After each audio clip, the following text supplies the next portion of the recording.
आज जो हम लोग पढ़ने वाले हैं उसका टॉपिक है रिकम्बिनेशन इन बैक्टीरिया। ठीक है, बैक्टीरिया में रिकम्बिनेशन कैसे होता है। रिकम्बिनेशन का मतलब क्या होता है कि आपका जो डीएनए है वो रिकम्बाइन होकर कुछ नया कैसे बनाएगा। ठीक है, उसके तीन ही प्रोसेस है रिकम्बिनेशन का। या फिर मैं अगर कहूँ कि रिप्रोडक्शन भी कैसे होता है, तो जो डीएनए एक जनरेशन से दूसरे जनरेशन में जाता है, वो कैसे जाता है, बाय रिकम्बिनेशन, है ना। रिकम्बिनेशन के तीन मीन्स है, मेनली कंजुगेशन है, ट्रांसफॉर्मेशन है, ट्रांसडक्शन है। ओके, देखिए, जब भी कोई जीन ट्रांसफर होता है तो उसी से रिकम्बिनेशन होगा। और रिकम्बिनेशन के बेटा दो मेथड है, मतलब सॉरी, जीन ट्रांसफर के दो मेथड है। एक हॉरिजेंटल जीन ट्रांसफर, दूसरा होता है vertical gene transfer. Horizontal gene transfer का मतलब क्या हुआ कि मान लो बैक्टीरिया है, अगर बैक्टीरिया के अंदर डिवीजन हुआ, ठीक है, जो कि हम लोग बाइनरी फिजन पढ़ते हैं, सुना है बाइनरी फिजन, हमने रिप्रोडक्शन चैप्टर में इसकी बात करी थी कि जो बाइनरी फिजन होता है, बाइनरी फिजन का मतलब होगा कि एक सेल डिवाइड हो गई टू सेल में, तो उसको हम लोग क्या बोलते हैं, बाइनरी फिजन बोलते हैं। ठीक है, बट उसको क्या बोलते हैं, वो आपका हो गया वर्टिकल जीन ट्रांसफर। ठीक है, वर्टिकल जीन ट्रांसफर का मतलब बाइनरी फिजन। बट एक होता है horizontal gene transfer. Horizontal gene transfer में उसी जनरेशन में, वर्टिकल जीन ट्रांसफर में क्या हुआ, डिवीजन हुआ, अगली जनरेशन चालू हो गई। ठीक है, एंड एक सेकेंड, तो वर्टिकल जीन ट्रांसफर में क्या होता है कि वो नेक्स्ट जनरेशन में होता है, यानी एक सेल डिवाइड होता है दो सेल में। एंड हॉरिजेंटल जीन ट्रांसफर के तीन मेथड है, एक ट्रांसडक्शन है, कॉन्जुगेशन है, ट्रांसफॉर्मेशन है। ट्रांसडक्शन में क्या होगा बेटा, आपका कोई भी जो बैक्टीरिया, कोई भी मान लो बैक्टीरिया है, एंड उस बैक्टीरिया के अंदर बैक्टीरियोफाज ने अटैक कर दिया। तो जब वो बैक्टीरियोफाज अटैक करेगा तो एक्चुअली में क्या हुआ कि जो बैक्टीरिया का डीएनए था, उस बैक्टीरिया के डीएनए में क्या आ गया, अभी बैक्टीरियोफाज का डीएनए आ गया है। एंड बैक्टीरिया फाज का जब डीएनए जाता है, तो ये जब दोनों डीएनए मिल जाते हैं, bacterial DNA and phase DNA, उसको हम लोग बोलते हैं प्रोफेज। तो यहाँ पे ट्रांसडक्शन में क्या होता है, जब रिकॉम्बिनेशन होता है दो डीएनए का, तो क्या बनता है, प्रोफेज बनता है। उसमें किसका अटैक होता है बेटा, बैक्टीरियोफाज का होता है। कंजुगेशन में क्या होता है, जब दो बैक्टीरिया एक दूसरे से मिलते हैं, अगर आप लोगों ने बैक्टीरिया का स्ट्रक्चर पढ़ा होगा, तो बैक्टीरिया में पाइलस होता है, पाइलस यानी ये पिलाई होता है, सेक्स पिलाई उसको बोलते हैं। एंड वो दोनों एक दूसरे से कांटेक्ट में आते हैं, और यहाँ पे एक जो प्लाज्मिड होता है, इसको एफ प्लाज्मिड बोलते हैं। एफ प्लाज्मिड दूसरे सेल में ट्रांसफर हो जाता है। ठीक है, जिस सेल से एफ प्लाज्मिड जाता है उसको डोनर बोलते हैं, और जिस सेल से निकलता है उसको क्या बोलते हैं, रेसिपिएंट बोलते हैं। ट्रांसफॉर्मेशन एक ऐसी टेक्निक है, मान लो कोई सेल एक डेड हो जाता है, कोई एक बैक्टीरियल सेल क्या होता है, डेड हो जाता है। दूसरा सेल अगर दूसरा अगर बैक्टीरिया सेल कम्पिटेंट हुआ, कॉम्पिटेंट का मतलब क्या होता है कि कॉम्पिटेंट का मतलब ये है कि कोई भी नॉर्मल सेल होता है वो अपने इन्वायरमेंट से डीएनए को अपने अंदर ले लेती है। एक सेल डैमेज हो गया, उसका डीएनए बाहर आया, अगर कोई सेल कॉम्पिटेंट है तो वो क्या करेगी, इन्वायरमेंट में अगर उसके डीएनए पड़ा हुआ है तो वो क्या करती है, अपने बॉडी के अंदर ले लेती है। ठीक है, तो इस तरीके से भी रिकॉम्बिनेशन होता है, इसको क्या बोलते हैं, ट्रांसफॉर्मेशन बोलते हैं। ओके, तो there are three methods of horizontal recombination या horizontal gene transfer, transduction, transformation and conjugation. Okay, clear. सबसे पहले हम लोग पढ़ लेते हैं बेटा कंजुगेशन के बारे में। ठीक है, तीन मेथड है, उसमें सबसे पहले हम लोग कंजुगेशन के बारे में पढ़ेंगे। कंजुगेशन क्या होता है, conjugation takes place when genetic material passes directly from one bacteria to another, two bacteria lie close together and form a connection known as cytoplasmic bridge forms between them। ठीक है, conjugation अगर देखोगे आप लोग, यहाँ पे देखो, इस डायग्राम में अगर हम देखें तो ये हमारे पास एक सेल है जिसको हम लोग डोनर सेल बोलेंगे, एंड एक ये हमारा रेसिपिएंट सेल है। ठीक है, डोनर सेल के पास बैक्टीरियल क्रोमोसोम है, एंड ये यहाँ पे रेसिपिएंट सेल है। अब जो डोनर सेल होगा उससे क्या होगा, वो दोनों के बीच में बेटा एक स्ट्रक्चर होता है जिसको हम सेक्स पिलाई बोलते हैं। दोनों स्ट्रक्चर वो जुड़ते हैं, एंड यहाँ का डीएनए क्या हो जाता है, यहाँ पे ट्रांसफर हो जाता है। ठीक है, एंड जो सेक्स पिलाई बनता है, मतलब सेक्स पिलाई एक ब्रिज बनाता है, उसको क्या बोलते हैं, हम साइटोप्लाज्मिक ब्रिज बोलते हैं। ठीक है, साइटोप्लाज्मिक ब्रिज बना, साइटोप्लाज्मिक ब्रिज, यहाँ पे एक डीएनए में निक होगा, निक से ये डीएनए टूटेगा, एंड यहाँ पे ऐसे होता हुआ थोड़ा सा टुकड़ा उसको रेसिपिएंट सेल में आ जाएगा, एंड वो जाके क्या होगा, रिकम्बिनेंट हो जाएगा, एंड जो रेस्ट वाला जो डीएनए है वो क्या हो जाएगा, डिग्रेड हो जाएगा, एंड दस अ रिकम्बिनेंट क्रोमोसोम फॉर्म्स। ठीक है, तो conjugation takes place when the genetic material passes, जब जेनेटिक मटेरियल यानी डीएनए एक बैक्टीरिया से दूसरे बैक्टीरिया में पास होता है। जो two bacteria like close together, दो बैक्टीरिया एक साथ आते हैं और क्या बनाते हैं, साइटोप्लाज्मिक ब्रिक्स बनाते हैं एक दूसरे के बीच में। अ प्लाज्मिड और a part of bacterial chromosome passes from the cell, क्या करता है, या तो प्लाज्मिड है, प्लाज्मिड एक्स्ट्रा क्रोमोसोम मटेरियल वो पास हो, या तो फिर आपका बैक्टीरियल डीएनए पास होता है, कहाँ से, डोनर से रेसिपिएंट में पास होता है। आफ्टर दिस क्रॉसिंग ओवर में अकर, यहाँ पे उसके बाद क्या होगा, क्रॉसिंग ओवर होगा, ये क्रॉसिंग ओवर यानी दोनों का मिलना, ठीक है, उसको हम लोग क्या बोलते हैं, क्रॉसिंग ओवर होगा, ठीक है। फिर होमोलॉगस सीक्वेंस के बीच में क्रॉसिंग हो रहा in the transfer DNA and the chromosome of recipient cell, ठीक है, जो डीएनए ट्रांसफर करा गया है एंड जो रेसिपिएंट सेल है उसके क्रोमोसोम के बीच में क्रॉसिंग ओवर होता है, तब जाके एक न्यू कॉम्बिनेशन मिलता है जिसको हम लोग रिकम्बिनेंट डीएनए बोलते हैं, ठीक है। ओके, यहाँ तक क्लियर है। अब देखिए, अगर हम सबसे पहले पूछे कि कंजुगेशन किसने दिया था, तो सबसे पहले कंजुगेशन का जो नियम था वो लीडर बर्ग एंड टेप्टम ने खोजा था। कैसे, उनका एक बेटा एक्सपेरिमेंट था, उन एक्सपेरिमेंट में क्या करे बेटा, उन्होंने उस एक्सपेरिमेंट में क्या किया, सबसे पहले ये दो स्ट्रेन लिया, ये बैक्टीरियल का उन्होंने कल्चर कराया एंड उस कल्चर के दो स्ट्रेन लिए। एक स्ट्रेन में आपने क्या डाला है, यहाँ पे अगर इसको और जूम करूँ मैं, यहाँ पे अगर आप देखोगे तो एक कल्चर में उन्होंने लिया है मेथियोनिन नहीं है, इधर इधर मेथियोनिन नहीं है, ठीक है, बायोटिन नहीं है, ऐसे करके बहुत सारी चीजें क्या है इसमें नहीं है ए स्ट्रेन में, एंड दूसरे स्ट्रेन में क्या है, ठीक है। यहाँ पे ल्यूसीन माइनस है, ल्यूसीन यानी एब्सेंट है, अगर और जूम करके दिखाऊंगा तो क्लियर होगा। उन्होंने दो कल्चर लिए, ये एक बैक्टीरिया है जिसके पास मेथियोनिन बनाने वाला जीन नहीं होगा, जो कि मेथियोनिन नहीं बनाता, ठीक है।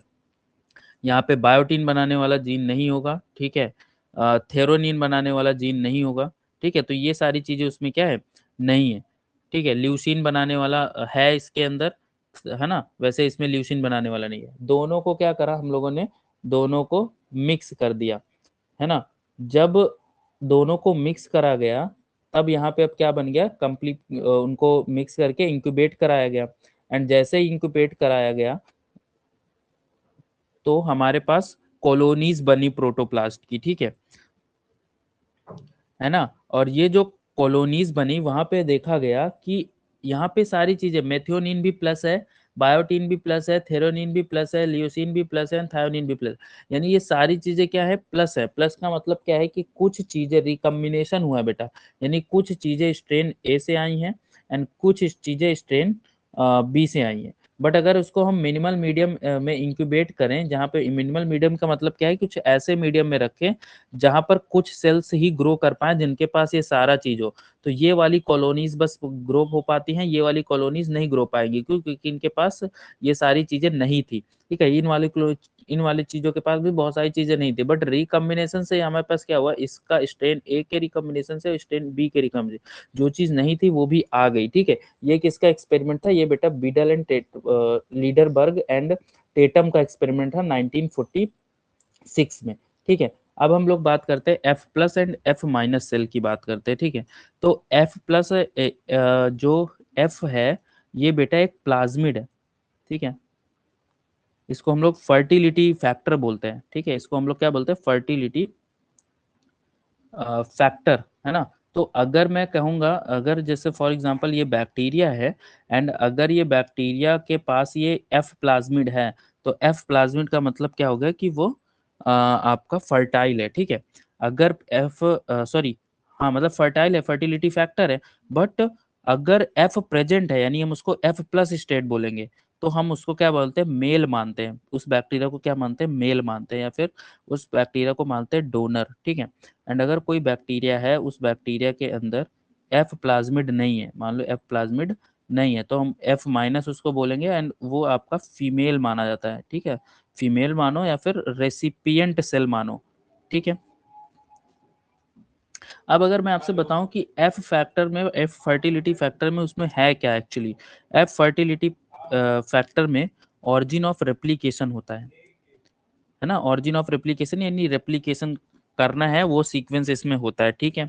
एंड इसके पास जीन्स होते हैं सेक्स पिलाई के लिए, भाई हमने बोला ना कि अभी अगर मैं डायग्राम दिखाऊं तो ये बैक्टीरियल सेल जो सेक्स प्लाई के थ्रू जुड़ते हैं। यहाँ पे ऐसे बैक्टीरिया, कोई भी बैक्टीरिया होगा तो उसका स्ट्रक्चर बेटा ऐसे होता है, ये बैक्टीरिया है एंड उसके चारों ओर ऐसे ऐसे करके सेक्स पिलाई पाया जाता है, ठीक है, ऐसे करके, ठीक है। तो ये जो सेक्स पिलाई है एंड ये कोई दूसरा बैक्टीरिया है, उसके चारों ओर भी क्या है, सेक्स पिलाई है, ठीक है। तो वो क्या करेगा, ये दोनों ऐसे करके जुड़ जाते हैं, ब्रिज बना लेते हैं, ठीक है। इसको बोलते हैं साइटोप्लाज्मिक ब्रिज। तो सेक्स पिलाई के लिए जीन्स भी किस में पाए जाते हैं बेटा, इस फर्टिलिटी फैक्टर में पाए जाते हैं। एंड कुछ जीन्स जो कंजुगेशन में मदद करते हैं वो भी पाए जाते हैं, ठीक है। तो F plus and F minus cells समझ में आया आपको। एफ एफ फैक्टर क्या होता है, fertility factor is a plasmid present in donor में प्रेजेंट होता है ना। फर्टिलिटी फैक्टर केवल किसमें प्रेजेंट होगा, डोनर में प्रेजेंट होगा, मेल हो उसको बोलेंगे, ठीक है। या फिर अब्सेंट होते हैं जिनमें, उनको हम लोग क्या बोलते हैं, रेसिपिएंट और फीमेल सेल बोलते हैं। एफ फैक्टर के पास क्या है, ऑरिजिन ऑफ रेप्लिकेशन है। जीन्स जो रिक्वायर होते हैं कंजुगेशन के लिए वो है, जैसे कि सेक्स पिलाई के लिए जीन्स हो गए या फिर अदर जीन्स हो गए, ठीक है, वो सारा चीज होता है। एंड वंस अ पिलाई मेक्स कंटेंट, अगर उन्होंने क्या करा, एक सेल ने, सेल में ऐसे ऐसे पिलाई लगे हुए हैं, अगर उन्होंने कांटेक्ट बनाया, ठीक है, with the receptor F minus cell, F minus cell से, तो प्लस टू सेल टुगेदर, दोनों सेल क्या बन जाते हैं, एक दूसरे के बीच में साइटोप्लाज्मिक ब्रिज बन जाता है और दोनों सेल क्या हो जाते हैं, ऐसे जुड़ जाते हैं, ठीक है। And after the DNA is transferred, and फिर उसके बाद ये जो एफ फर्टिलिटी फैक्टर है वो दूसरे में क्या हो जाता है, ट्रांसफर हो जाता है। समझ में आया आपको। देखिए, तो अगर इस डायग्राम में हम लोग देखें तो ये एक बैक्टीरिया है। इस बैक्टीरिया के पास क्या है, पाइलस या फिम्बरी भी बोलते हैं इसको। इसके पास भी पाइलस या फिम्बरी है। दोनों ने क्या करा, जुड़ गए एंड क्या बनाया ना, सेक्स पिलाई, वही हम बोल रहे हैं। एक डोनर सेल है और एक रेसिपिएंट सेल है। हम इस डोनर सेल को डोनर सेल क्यों कह रहे हैं, क्योंकि इसके पास क्या है, फर्टिलिटी फैक्टर है। फर्टिलिटी फैक्टर यानी एफ प्लाज्मिड है, तो इसको हम लोग डोनर सेल बोल रहे हैं। इसके पास एफ प्लाज्मिड नहीं है तो इसको हम लोग क्या बोलते हैं, रेसिपिएंट। जब ये सेक्स प्लस बनेगा तो इस डोनर प्लाज्मिड से एफ जो प्लाज्मिड है डोनर वाले से, वो कहाँ पे चला जाएगा, रेसिपिएंट में चला जाएगा। और उसी प्रोसेस को क्या बोलते हैं, कंजुगेशन बोलते हैं।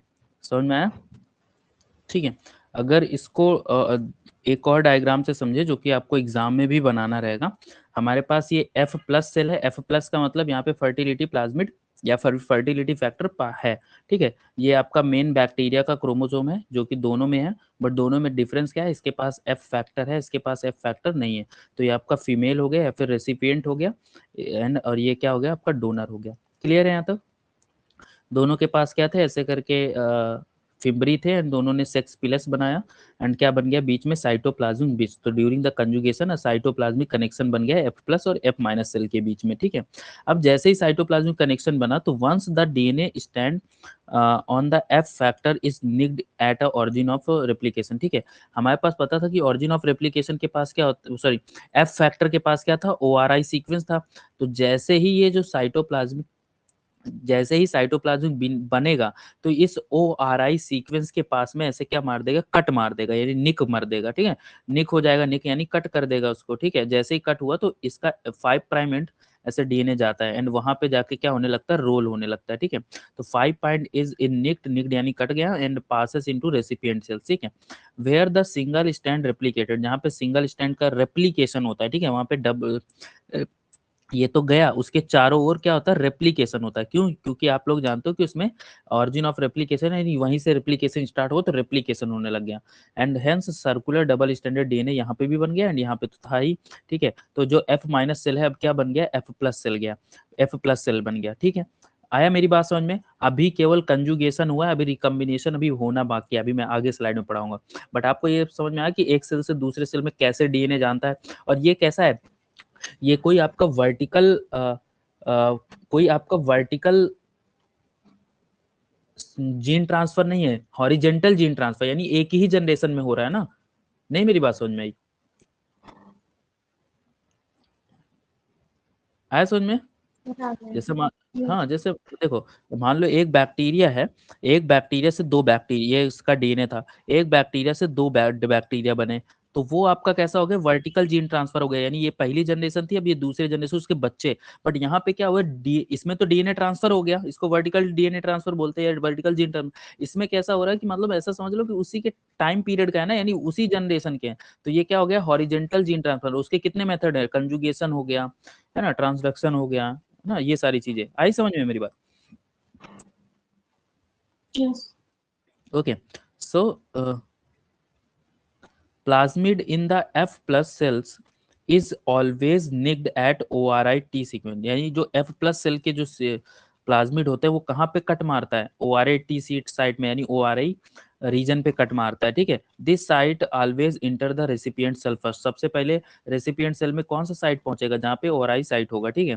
Followed by the rest plasmid, then बाद में पूरा रेस्ट प्लाज्मिड जाएगा, और जाता है पूरा का एक सिंगल लेयर जाता है। दोनों में क्या होता है, इसका सिंगल लेयर जाता है 5 प्राइम टू 3 प्राइम जाता है इधर का, एंड डबल स्टैंडर्ड नहीं, सिंगल स्टैंड जाता है, ये भी सिंगल स्टैंड ये भी सिंगल स्टैंड, दोनों में क्या होता है, रेप्लिकेशन होता है, दोनों कैसे हो जाते हैं, डबल स्टैंड हो जाते हैं। समझ में आया कि नहीं आया? अब देखो, Yes. मान, हाँ अब देखो, अब ऐसे तो कंजुगेशन हो गया, कंजुगेशन के बाद ये आपका F प्लस सेल बन गया। अब ये तुम्हारा बैक्टीरियल डीएनए है, एंड ये जो प्लाज्मिड आया है, ठीक है, F फैक्टर प्लाज्मिड है। अब क्या होगा कि इन दो, कभी कभी क्या होता है कि जरूरी नहीं कि ऐसा हो, बट समटाइम्स क्या होता है कि ये जो F फैक्टर है इस बैक्टीरियल सेल के साथ जुड़ के, ये देखो रिकम्बिनेशन हो गया, जुड़ गए दोनों, है ना, एंड क्रॉसिंग ओवर हो गया, दोनों के बीच में जुड़ गए दोनों, एंड देखो एक बड़ा सा उन्होंने डीएनए बना लिया, बड़ा सा क्रोमोसोम उन्होंने बना लिया। तो इसको बोलते हैं हाई फ्रिक्वेंसी रिकम्बिनेशन। इसको क्या बोलते हैं बेटा, high frequency recombination. Recombination. Okay, so in high frequency recombination, in high frequency strain the F factor is integrated into the bacterial chromosome। अगर मैं HFR स्ट्रेन की बात करूं, इसको HFR सेल बोलने लग जाएंगे, तो हाई फ्रिक्वेंसी रिकॉम्बिनेशन स्ट्रेन, ठीक है। तो जो F फैक्टर होगा वो किससे जुड़ जाता है, बैक्टीरियल क्रोमोसोम से मिल जाता है। तो HFR सेल्स कैसा होता है, एक F प्लस सेल की तरीके ही बिहेव करता है, जैसे ये बिहेव, ये F प्लस सेल है, F प्लस सेल मतलब जिसके पास बैक्टीरियल क्रोमोसोम है एंड F फैक्टर, उसी की तरीके बिहेव करेगा। सेक्स पिलाई वैसे ही बनाएगा, अंडरगो कंजुगेशन भी जाएगा, F माइनस सेल जब होंगे ना तो उनके साथ वैसे ही कंजुगेशन में, जैसे मान लो इधर मैं बगल में रख दूं F माइनस सेल, ये बैक्टीरियल सेल है, एंड ये F माइनस है, इसके पास प्लाज्मिड नहीं है, तो ये सेम टू सेम इसके पास ORI के पास निक करेगा, एंड ऐसे इसके पास पहुंच जाएगा, सेम टू सेम वैसे ही काम करता है। बट रेदर देन इट, तो फायदा क्या हुआ HFR सेल का, HFR सेल, एंड इसमें डिफरेंस ये है कि इसकी फ्रिक्वेंसी बढ़ गई है, ठीक है। The F plasmid of F plus cell integrate into bacterial chromosome causing F plus to become HFR। जो F प्लाज्मिड होता है F प्लस सेल्स का, उसमें क्या होता है, बैक्टीरियल क्रोमोसोम जुड़ जाता है और क्या बना देता है, F प्लस को HFR सेल पढ़ा, तो ये तो हमने पढ़ लिया, ठीक है। बट फ्रिक्वेंसी देखो, एट फ्रिक्वेंसी ऑफ ओनली एक 10,000 से, मतलब अगर 10,000 सेल हैं तो उसमें से केवल एक जो सेल है, मतलब 1 में 10,000, ठीक है, मतलब 10,000 सेल में से एक सेल ऐसा बन HFR बन पाता है, ठीक है, मतलब ऐसा हाई फ्रिक्वेंसी रिकॉम्बिनेशन उसमें होता है। Excision of F factor from the few HFR cell convert into the F plus में, ठीक है। अगर हम क्या करें, HFR सेल से इस F फैक्टर, कभी कभी क्या होता है कि HFR सेल से अपने आप, या फिर हम कर भी सकते हैं कि इस F फैक्टर को हटा दें, तो फिर से वो सेल कैसा बन जाएगा, F प्लस सेल्स में कन्वर्ट हो जाएगा। समझ में आई, आया समझ में? Yes. अभी हम लोगों ने क्या बोला कि जो HFR होता है वो कैसे वर्क करता है, जैसे कि F प्लस सेल आपका वर्क कर रही थी F माइनस के साथ, तो हमने वैसा ही करा बेटा। देखो हमने क्या करा कि इस सेल को देखो HFR कंजुगेशन कैसे हो रहा है, ठीक है। एंड एक चीज आपको बता दूं, ये एग्जाम में अगर मान लो शॉर्ट नोट्स में आता है तो आपको फिर ये बताने की जरूरत नहीं है, बट लॉन्ग में आता तो आप बताओगे, ठीक है। HFR के बारे में तो बता दोगे भाई, ये है ना, बट अब उसके आगे अगर ये बताओगे तो फिर वो डिटेल वाली बात आ जाती है, और ये कंपटीशन में बहुत ज्यादा पूछा जाता है, ठीक है, HFR वगैरह। सो HFR इसमें क्या है, देखो सबसे पहले बात, HFR सेल है, HFR सेल कैसे है, HFR सेल मतलब उसमें प्लाज्मिड और बैक्टीरियल क्रोमोसोम इंटीग्रेट हो गए, ठीक है, तो उसको हम HFR सेल बोल देंगे। F माइनस सेल है यहाँ पे, ठीक है। अब क्या हुआ कि हमको ये वाला डीएनए यहाँ पे इसको ट्रांसफर करना है, ठीक है। अब होगा क्या, देखना कैसा रिकम्बिनेशन होता है। जैसे ही आया तो उस HFR सेल में जहाँ पे आपका F प्लाज्मिड जुड़ा होगा, F प्लाज्मिड वहीं पे निक करेगा, कट मारेगा, एंड कट मार के यहाँ पहुंच गया साइटोप्लाज्मिक ब्रिज से, ठीक है। एंड ये आपका बैक्टीरियल क्रोमोसोम है। एक सेकंड रुकना बेटा, कॉल आ रहा है।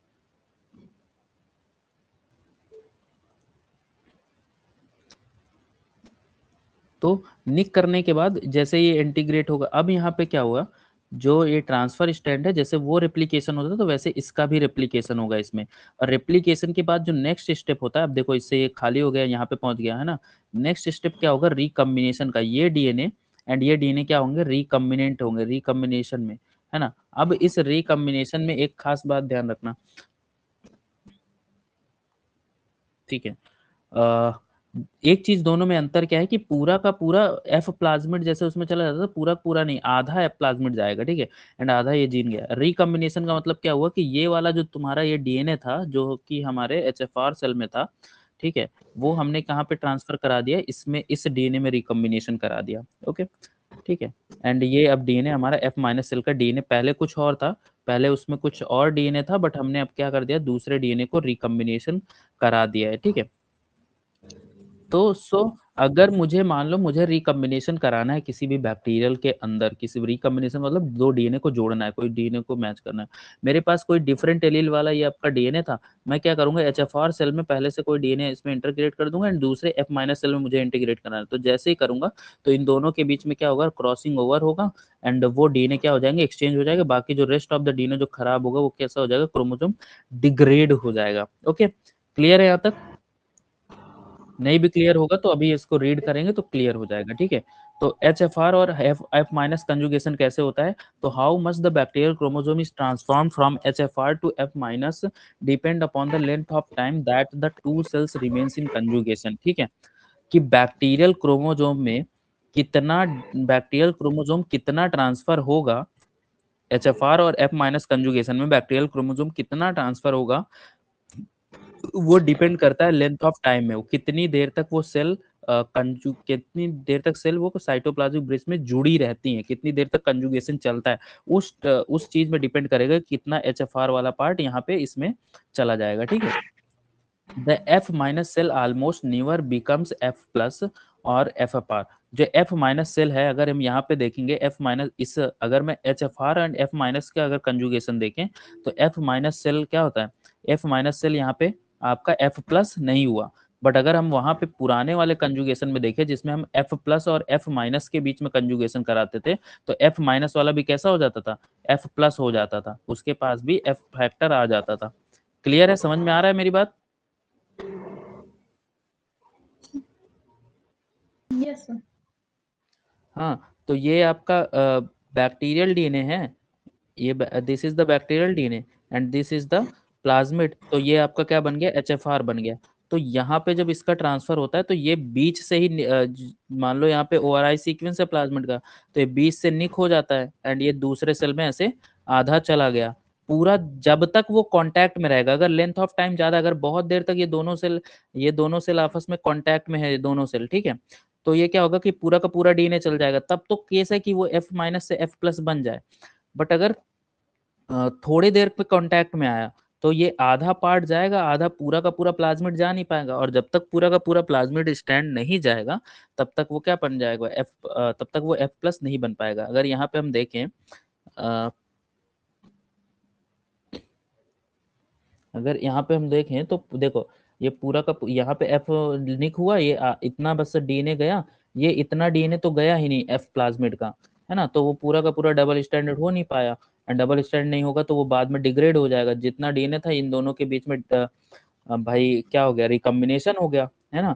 जो सेम रिकम्बिनेशन भी होता है अगर होमोलॉगस क्रोमोसोम अगर है मेरे पास, होमोलॉगस क्रोमोसोम होंगे तो उनके बीच में रिकम्बिनेशन हो गया, बाकी का बाकी पूरा डीएनए कैसे हो जाएगा, डिग्रेड हो जाएगा, तो आपका एफ प्लस एफ माइनस नहीं बन पाएगा, वही यहाँ पे लिखा हुआ है, ठीक है।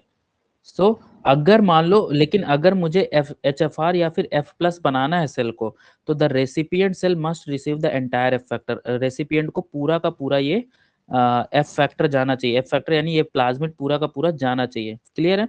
दिस इवेंट हैपेंस रेयरली, ये बहुत रेयर होता है, जब बहुत लेंथ ऑफ टाइम के लिए अगर हम उसको जोड़ के रखेंगे तभी होगा, because most of the conjugating cells break apart before the entire chromosome has been transfer, क्योंकि मतलब कंजुगेशन बहुत पहले ही रुक जाता है, मतलब पूरा डीएनए ट्रांसफर होने से पहले ही क्या होता है, कंजुगेशन रुक जाता है, ठीक है, ब्रेक हो जाता है। तो इस वजह से पूरा का पूरा डीएनए नहीं जा पाता, पूरा पूरा जब तक एफ प्लस फैक्टर जाएगा नहीं तब तक आपका ये एफ प्लस नहीं बन पाएगा। ओके, क्लियर है यहाँ तक?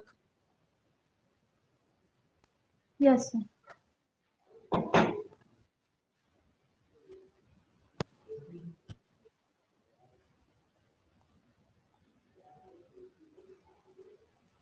सो नेक्स्ट जो है वो एक अनदर टाइप है जो को हम लोग एफ प्राइम सेल बोलते हैं। एफ प्राइम सेल कैसे बनते हैं वो देखिएगा यहाँ,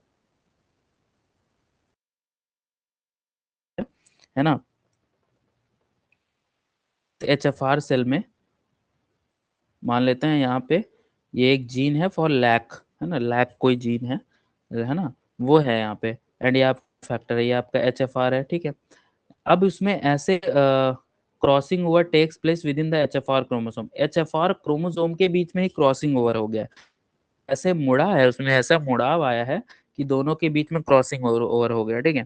एंड इसकी वजह से ये जो क्रॉसिंग ओवर हो गया, तो अब ये यहाँ से ये पार्ट अलग हो गया एंड ये पार्ट अलग हो गया, है ना। अब ये बताओ इसमें पूरा का पूरा देखो, पूरा का पूरा एफ फैक्टर तो है। Hello, Yes, sir. आवाज आई ना। हाँ, यहाँ पे अगर आप देखो इसमें इसके वजह से यहाँ पे पूरा तो है, बट एफ फैक्टर के साथ साथ भी कुछ पार्ट डीएनए का, बैक्टीरियल क्रोमोसोम का कुछ पार्ट है। तो अब मैं इसको एफ प्लस बोलूं, एफ प्लस बोलने के लिए तो सेपरेटली क्या होना चाहिए, एफ फैक्टर होना चाहिए, लेकिन अब उसमें डीएनए भी ऐड है, तो हम इसको एफ प्लस नहीं बोलते, हम इसको प्राइम बोल देते हैं, ठीक है। इसको हम लोग क्या बोल देते हैं, एफ प्राइम बोल देते हैं। आया समझ में। Yes, sir. तो आप इसको कैसे डिफाइन करोगे, आप ऐसे को ऐसे डिफाइन करोगे कि जब एफ फैक्टर गलती से जब भी भाई इनका इनका ब्रेकेज हुआ, है ना, जब एफ फैक्टर गलती से क्रोमोसोम का कुछ पार्ट लेकर बाहर निकल, तो हम उसको क्या बोलते हैं, एफ फैक्टर नहीं बोलते हैं, उसको हम एफ प्राइम बोलते हैं। ओके, क्लियर हुआ।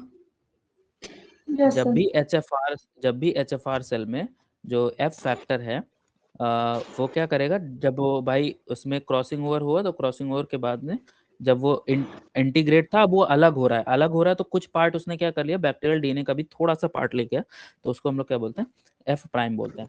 अब अगर मैं कंजुगेशन कराऊंगा F prime and F minus के बीच में, तो क्या होगा वो भी हम लोग देखेंगे, ठीक है। तो क्या लिखा है, पहले डिफिनीशन पढ़ लेते हैं एफ प्राइम की। तो when a F factor excises from a bacterial chromosome and carry a small amount of bacterial chromosome within it, तो F फैक्टर क्या होता है, एक्साइज होता है, एक्साइज यानी निकलता है कहाँ से, बैक्टीरियल क्रोमोसोम से, बट स्मॉल अमाउंट में क्या कर लेता है, बैक्टीरियल क्रोमोसोम को अपने पास ही रखता है, तो उसको हम लोग बोलते हैं एफ प्राइम प्लाज्मिड, ठीक है। अब अगर मैं ड्यूरिंग द कंजुगेशन अगर हमें एफ प्राइम लैक, यानी यही इसी को एफ प्राइम लैक, ठीक है, एंड एफ माइनस सेल के बीच में फिर से मैं कंजुगेशन कराता हूँ, यानी इस सेल में और इसके ये एफ माइनस सेल है, इसके पास क्या है, केवल बैक्टीरियल डीएनए है एंड ये प्लाज्मिड नहीं है, ठीक है। इस इनसे अगर मैं कराता हूँ तो क्या होगा, एफ प्राइम प्लाज्मिड के साथ एक्स्ट्रा बैक्टीरियल जीन्स भी ट्रांसफर हो जाएंगे। बात समझ में आई।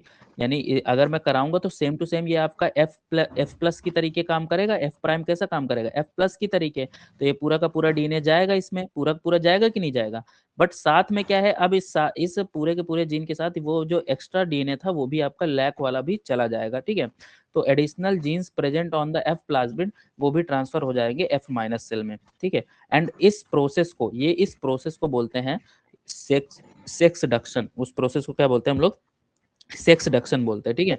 जब F prime and F minus के बीच में हम कंजुगेशन कराएंगे, तो जो डीएनए है, जो एफ फैक्टर तो जाएगा, एफ माइनस में एफ फैक्टर तो जाएगा, बट एफ फैक्टर के साथ साथ वो डीएनए का फ्रेगमेंट भी जाएगा, तो उसको हम लोग क्या बोलेंगे, सेक्स डक्शन बोलेंगे, ठीक है।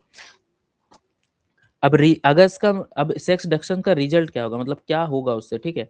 तो इट प्रोड्यूस पार्शियल डैप्लॉइड और मीरो जाइगोट्स, ठीक है। तो यानी ये क्या करता है, मीरो डैप्लॉइड या फिर पार्शियल डाइप्लॉइड बनती है ना। इसको हम पार्शियल डाइप्लॉइड बोल देते हैं। यानी अगर मान लो कोई डीएनए है, तुम समझो ये डीएनए है बैक्टीरिया के अंदर, ये भी डीएनए है, एंड साथ में प्लाज्मिड प्लाज्मिड में भी डीएनए है, तो यानी अब वो कैसी कंडीशन आ गई, ये तो डीएनए है, ये तो डीएनए है, प्लाज्मिड भी डीएनए, अब वो कैसी कंडीशन आ गई, मीरो जाइगोट कंडीशन बोलते हैं, या फिर उसी को पार्शियल डाइप्लॉइड कंडीशन बोलते हैं, ठीक है। तो वो कंडीशन आ जाती है, ठीक है, ठीक है। Yes. कहने का मतलब, अगर मैं इसका एक चीज और अच्छे से मैं इसको समझाऊं, तो इसका मतलब है कि जो कोई भी जीन होगा, एक जीन इस क्रोमोसोम के पास है, और वही जीन क्या है, इस प्लाज्मिड के भी पास है, समझ रहे हो। मेरे पास मान लो फॉर एग्जांपल एक जीन है, लैक जेड जीन है, ठीक है, लैक जेड। तो लैक जेड जीन मेरे पास बैक्टीरियल के पास तो है, बाकी प्लाज्मिड के पास भी है, एफ प्लाज्मिड के पास भी वो जीन है। इसको समझ रहे हो, इसको मीरोजाइगोट बोलते हैं, ठीक है। Which are cell with 2 copies of genes, same gene की या फिर कुछ सम जीन की 2 कॉपी बन जाती है, ठीक है। एक होती है बैक्टीरियल क्रोमोसोम में नीचे वाले में, एंड एक होता है आपके इंट्रोड्यूस्ड एफ प्लाज्मिड में। ओके, समझ में आ रहा है, Yes. क्लियर है। अब अगर ये Yes. समझ गए ना, अगर ये समझ गए ना, तो आपका कंपटीशन एकदम क्लियर है। एफ प्लस, मान लो आपके पास एफ प्लस है, तो एफ प्लस को हम लोग क्या बोलेंगे, डोनर बोलेंगे, क्लियर Yes, sir. है ना। एफ माइनस हुआ तो एफ माइनस को रेसिपिएंट बोलेंगे, और यहाँ पे कैरेक्टरिस्ट लिखा है, अगर एफ प्लस है तो यानी यहाँ पे एक्स्ट्रा सर्कुलर डीएनए पड़ा होता है, जिसको फर्टिलिटी फैक्टर बोलते हैं। इसमें फर्टिलिटी फैक्टर एब्सेंट होता है। एच एफ आर का मतलब क्या है, हाई फ्रिक्वेंसी डोनर बोलते हैं, फ्रिक्वेंसी उसकी ज्यादा होती है, बट इसमें क्या होता है, इंटीग्रेटेड बैक्टीरियल डीएनए होता है, एंड उसमें क्या होता है, उसमें एफ प्लाज्मिड भी जुड़ा होता है, ठीक है। यानी एफ प्लाज्मिड बैक्टीरिया के क्रोमोसोम के अंदर इंटीग्रेट हो जाता है। एफ प्राइम का मतलब क्या होता है, फिर से बताओ, एफ प्राइम का मतलब क्या है, सेपरेट सर्कुलर डीएनए, यानी एफ प्लाज्मिड सेपरेट होता है, बट क्या होता है, उसने कैरिंग सम बैक्टीरियल जीन्स, बैक्टीरिया के कुछ जीन भी रखे होते हैं। इधर भी चार्ट दिया हुआ है, अगर एफ प्लस और एफ माइनस के बीच में क्या कराएंगे, कंजुगेशन कराएंगे, तो एफ प्लस वाली सेल, अगर मान लो एफ प्लस है और एफ माइनस के बीच में अगर कंजुगेशन कराते हैं तो क्या बन जाएगा, 2 एफ प्लस बन जाएंगे कि नहीं बन जाएंगे, ये लिखा हुआ है। एच एफ आर, अगर हम एच एफ आर और एफ माइनस के बीच में कंजुगेशन कराएंगे तो क्या होगा, कोई चेंज आएगा, हियर इज नो चेंज, कोई चेंज नहीं आएगा। F minus remains F minus, F minus ही रहेगा, ठीक है। एफ प्राइम और एफ, अब मान लो F prime and F minus के बीच में कराएंगे, ठीक है, तो जो एफ माइनस वाली होगी वो एफ माइनस भी क्या बन जाएगा, एफ प्राइम बन जाता है, क्लियर है।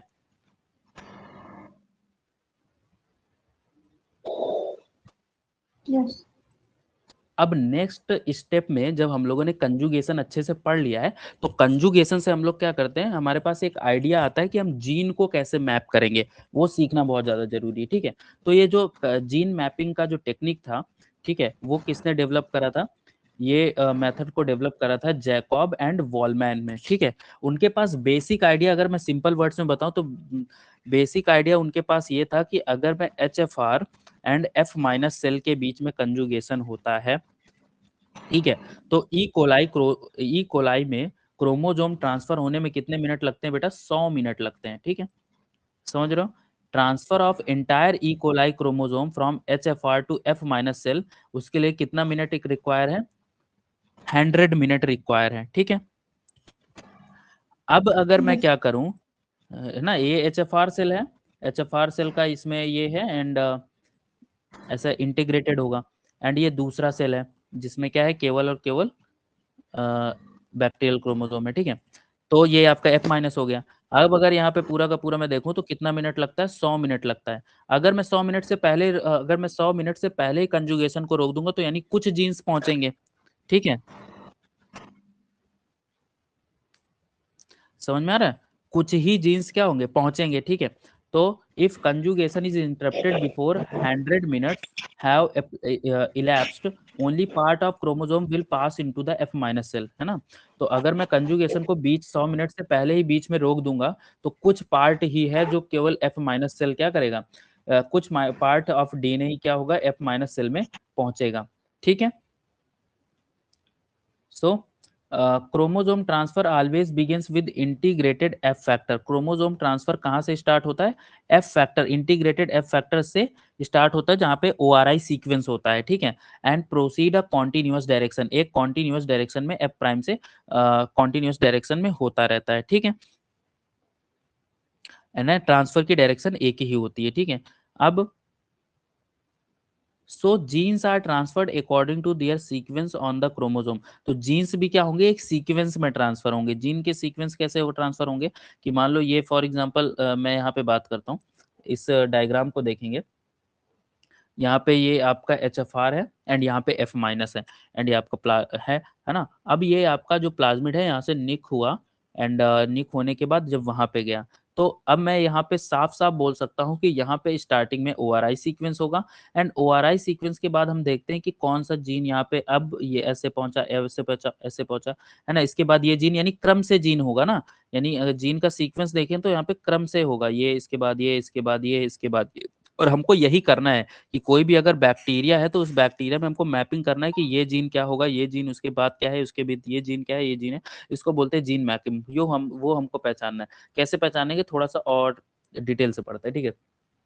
सो हमने क्या करा, हमने 100 मिनट से पहले ही क्या करा कि कंजुगेशन को रोक दिया, तो जिससे क्या होगा कि कुछ ही जीन क्या होंगे, ट्रांसफर हो पाएंगे, और जो जीन जितनी जल्दी आता है वो उतना ही पास होता है, ठीक है। जो जीन जितनी जल्दी पहुंचा वो उतना ही उसमें क्या होगा, पास होगा, जहां से ट्रांसफर होना स्टार्ट हुआ है, ठीक है। The time required for individual genes to be transferred indicate their relative position on the chromosome. जिस जीन को ट्रांसफर होने में जितना टाइम लगेगा वो बता देगा कि भाई वो क्रोमोसोम में किस साइड में। लाइक फॉर एग्जांपल मेरे पास एक ल्यूसीन जीन है, एंड ल्यूसीन बैक्टीरिया के अंदर पहुंचा बहुत लेट में पहुंचा, तो यानी वो बहुत पीछे होगा। एंड अगर थायोनीन, ठीक है, थायरोनीन बहुत पहले पहुंचा, तो यानी वो थायरोनीन बहुत होगा, ठीक है। एंड चेक करने के लिए हम यहाँ पे कुछ टेस्टर लगाएंगे कि भाई थायोनिन ये ऐसे करके, है ना, वो चीज हम लगाएंगे, ठीक है। इन bacterial maps constructed with interrupted conjugation, bacterial map को क्या करते हैं हम, इंटरप्टेड कंजुगेशन से, मतलब बार बार हम उसको क्या करते हैं, इंटरप्ट करते हैं, हर थोड़ी देर बाद, हर मिनट बाद हम उसको इंटरप्ट करते हैं कि हर मिनट बाद, हर अगले मिनट में कौन सा आपका भाई, हर अगले मिनट में हमने ये मान लो ये ट्रांसफर हो रहा है ना, दूसरा सेल है ना, एंड अब ये यहाँ से ऐसे ट्रांसफर हो रहा है, तो हम क्या करेंगे, हर 100 मिनट का ट्रांसफर है, हर थोड़ी थोड़ी देर बाद हम उसको ट्रांसफर करेंगे। देखा पहले ये आया, फिर उसके बाद ये आया, फिर उसके बाद ये आया, फिर उसके बाद ये आया, तो हमको पता चलता जाएगा कि पूरा पूरा सीक्वेंस पता चलता जाएगा जीन का। ओके, समझ में आ रहा है बेटा क्या कह रहा हूं मैं। अगर हम इसको ध्यान से थोड़ा सा देखें तो पहले हमारे पास क्या हुआ, सबसे पहले स्टार्टिंग करी, स्टार्टिंग में कुछ हमने देखा कि जीन्स ट्रांसफर कौन कौन से, थैरोनिन, ल्यूसीन एंड ये सब, ठीक है, ये जीन्स ट्रांसफर हुए, ठीक है। अब ये आपको याद नहीं करते, अब ये धीरे धीरे आप अपने आप तैयार हो जाएंगे, ठीक है। केवल ऐसे फॉर एग्जांपल कोई भी आपको अमीनो एसिड का जीन ले लेना, ठीक है। फिर 8 मिनट बाद आपने क्या करा, जब फिर से उसको रोक दिया, 8 मिनट बाद फिर से रोका, तो यहाँ पे देखा कि सबसे पहले यहाँ पे ये है, फिर उसके बाद ये आया, फिर उसके बाद ये आया, ठीक है। 10 मिनट बाद देखा तो एक और ऐड हो गया, यानी वैसे ही क्रम ऐड हो गया, ठीक है। समझ में आ रहा है? अब वहां पे हमको ये नहीं, अगर हमने चेक करा, हम अगर जीन चेक करेंगे तो हमको जीन को चेक करेंगे तो, एक सेकंड, आवाज बहुत आ रही बेटा, माइक बंद करो। अगर हम वहां पे बेटा जीन चेक करेंगे तो हमको वहां पे ये थोड़ी ना पता रहता कि जीन सीक्वेंस में कैसे लगा। मैंने मान लो 10 मिनट बाद चेक करा तो 10 मिनट बाद 4 जीन दिखाई देंगे, जैसे इसमें दिख रहे हैं, ठीक है। 8 मिनट में देखा तो 3 जीन दिख रहे थे, तो जो अभी नया वाला आया होगा, जाहिर सी बात है 3 के पीछे ही रहा होगा, है ना। ये 3 ऐसे लगे होंगे, है ना, ये 3 जीन ऐसे लगे होंगे, जो नया अभी ऐड हुआ वो इसके पीछे रहा होगा। फिर 16 मिनट बाद फिर एक नया ऐड हो गया, तो जो नया होगा और इसके पीछे ही आया होगा, ठीक है। फिर उसके बाद ऐसे करके हमको सारे जीन का सीक्वेंस पता चल गया, तो इसको हम लोग जेनेटिक मैपिंग या जीन मैपिंग बोलते हैं। ओके, क्लियर है यहां तक। तो लास्ट टॉपिक हम लोग डिस्कस कर लेते हैं, that is directional transfer and mapping, ठीक है। डायरेक्शनल ट्रांसफर एंड मैपिंग का क्या मतलब है कि डायरेक्शन हमको बताना है। डायरेक्शन अगर हम देखें तो जो जीन ट्रांसफर हमेशा एफ फैक्टर के अंदर से स्टार्ट होता है, ये हमेशा याद रखना। Gene transfer always begin with in F factor से स्टार्ट होता है, ठीक है, जीन ट्रांसफर, ठीक है। ये जैसे स्टार्ट हुआ तो हमने ये स्टार्ट करा कि यहाँ पे आपका एफ फैक्टर होगा। अब उसके बाद हमने थोड़ी देर बाद देखा, 8 मिनट बाद, तो ये ल्यूसीन ऐड हो गया, तो ल्यूसीन आएगा। फिर उसके बाद देखा तो 2 ऐड हो गए, एक तो ल्यूसीन पड़ा, एक थेरोनिन पड़ा, तो हम समझ जाएंगे ल्यूसीन के बाद क्या होगा, थेरोनिन पड़ा होगा, फिर थायोनिन, फिर ऐसे करके ऐसे आया। तो हम ऐसे मैप कर लेंगे कि भाई ये बीच में एफ फैक्टर होगा, उसके बाद फिर प्रो, फिर ऐसे करके, समझ में? तो हमको एक ऐसा सीक्वेंस पता चल जाएगा डायरेक्शनल। तो जीन ट्रांसफर हमेशा कहाँ से, एफ फैक्टर के से स्टार्ट होगा, ठीक है।